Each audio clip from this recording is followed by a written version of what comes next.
Silver and gold have been on a tear. It was a huge week last week. We had major developments. It was a big week for data points. We got news from the Fed. We got employment numbers. We have big pieces of data that we can now fit into our model, fit into our thesis as to where the price of silver and gold are going. That's what we want to know, right? Can this continue? Now, I want to caution, there could be some pullbacks on the near-term horizon. We're going to cover those big, exciting stories, but we're going to take a little dose of reality too, look at where we are and look at where we think we will be in the coming weeks and months. We're going to do all that right now. Let's get started. We're going to dive into the detailed numbers and then we're going to talk about the big picture. So in the details, there's no other way for me to break this to you. Gold had a great week. It started the week at $1,752, ended the week at $1,811 per ounce, up almost 3.5%. Let's take a look at the mining stocks. The junior mining stock ETF index, whatever you want to call it, the GDXJ, started the week at $35.23 per share, ended the week up 6% at $37.22. Now, bear in mind, just back in April, the GDXJ was at $52 per share. Where we sit now, $37, it would have to go up almost 40% just to get back to where it was 6 short months ago. Remember that back in April when gold and silver were doing really great and the mining stocks were doing great? We're going to hope we get there again real soon. Another thing to remember regarding the GDXJ, it has just recently gone from about $26 per share all the way up to $37, almost a 40% increase in price. So guys, it's a little overbought. We might be in for a bit of a pullback. Don't be shocked. Maybe don't panic if that happens. And how do you feel about hi-ho silver? Silver had a great week, starting out at $21.43 per ounce, ending the week at $23.17 per ounce, up almost 8%. The silver miners also had a great week, not quite as good. 28.45s where the SIL silver miner ETF started the week, ending the week at $29.50, up a little over 3%. Later in the video, we're going to dive in a little deeper and predict where the price of gold and silver are headed, but a few more details. The S&P 500, you know, where the herd puts all their money. They just buy the ETF that tracks the S&P 500. It had a good week, up 1.5%, starting at 4,026, ending at 4,071 on the S&P 500 index. The 10-year bond yield was down a bit from 3.69% to 3.5% at the end of the week. That's good for the price of silver and gold. That puts downward pressure on the dollar. Speaking of the dollar, still at historic highs. Started the week, the dollar index at 106, ended the week at 104.5, so down about 1.5%. That did help precious metals, as A4 mentioned. Can't go much further higher. Look, you know, they tried to push it up. The world threw a fit. The dollar, I mean, really? Yeah, sure, it's strong, but as we know, and we haven't talked about this for a while, but it just compares the dollar to a bunch of crappy other currencies.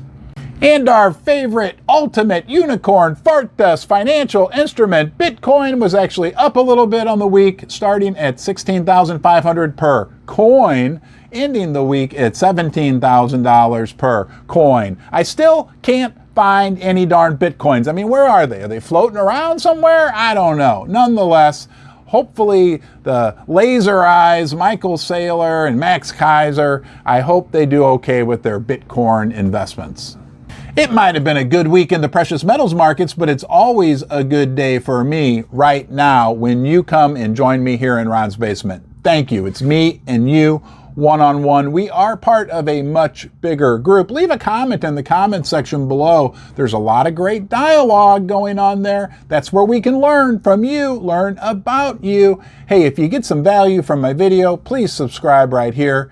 most important, have a great day, and let's get back to the video. All right, let's zoom in on gold, because gold is the granddaddy of all the precious metals. And then you have silver, platinum, palladium, the other ones, but gold had a very good week. Dave Erfley from the Junior Miner Junkie had this to say. Gold began December with its largest one-day gain in 2 years. And since its triple bottom at $16.20 per ounce in late October, gold futures on Thursday of this week closed just $17 from where it began 2022 at $18.33 per ounce, outperforming the stock market by a wide margin this year. Last week was great. We've got Goldman Sachs, who just a week or so ago put out a report saying that gold looked like a very good risk-reward type investment. We had Bank of America recently come out and put out a positive report on gold. We have the central banks of the world buying gold at a record pace. Gold has held its value for 5,000 years. We know that. Things still look real optimistic in the world of gold, and of course that will filter down to silver, platinum, and palladium. And I gotta remind you of this. It is so important. Don't forget the BRICS nations that control a majority of the world's precious metals. They're starting their own reserve currencies, which will be backed by real assets, including silver and gold, very, very likely. The Russians are starting their own new central clearinghouse for precious metals, the Moscow World Standard, to compete directly with the LBMA and the COMEX, because they think the price of the metals is manipulated. And we have our friends in Ghana who are waking up and saying, enough of this inflation. We're going to buy oil directly with gold. One of the two biggest stories of the week was Jerome Powell, you know, the guy from the United States Federal Reserve Bank, our favorite bank, of course. He made a big speech on Wednesday at the Brookings Institute in Washington, D.C.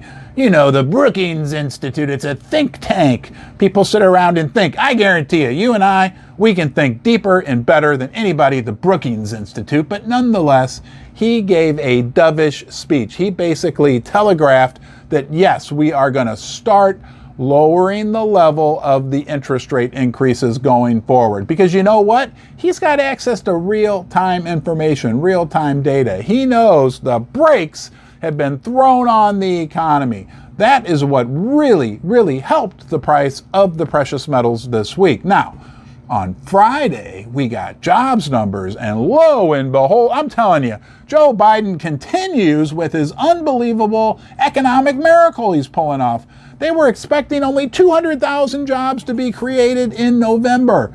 263,000 jobs were created. Now, there's much suspicion. I won't go down that rabbit hole concerning those numbers. I am a firm believer that the employment numbers are a huge lagging indicator. Guys, that means weakness in the economy doesn't show up in the jobs numbers for 3 to 6 months down the road. On top of that, we had the bullwhip effect from the COVID situation when there was such a shortage of workers. Companies were so hard up. I think we're at the tail end of this, of them like just hiring because they were so darn traumatized by the employee shortage.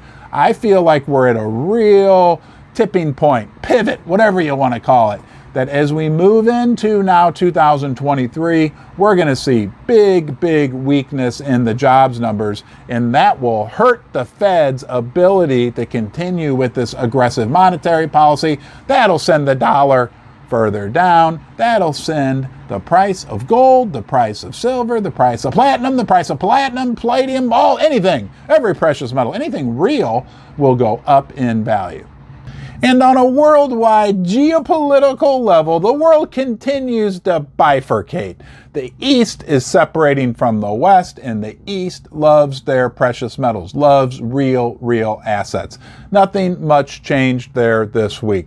Hey, when we put it all together, when we look at the big picture, the employment number information, the Powell speech, what's going on, the ground is continuing, the soil is being tilled, it's being prepared for much higher precious metals prices. I think that we learned this week is that things are kind of slowing down. When Jerome Powell himself says it, essentially, indirectly, hey, that's good news for us precious metals investors. It's going to be a good next 12 to 18 months. I can feel it. Now, look, I don't have a crystal ball. Don't make any financial decisions based upon what I'm telling you here in my basement in St. Louis. I'm just sharing my views. I know one thing for sure. I'm going to look forward to seeing you next time. Hey everybody, it's Ron from Ron's Basement, live on the log flume with Lily. Lily, say hi.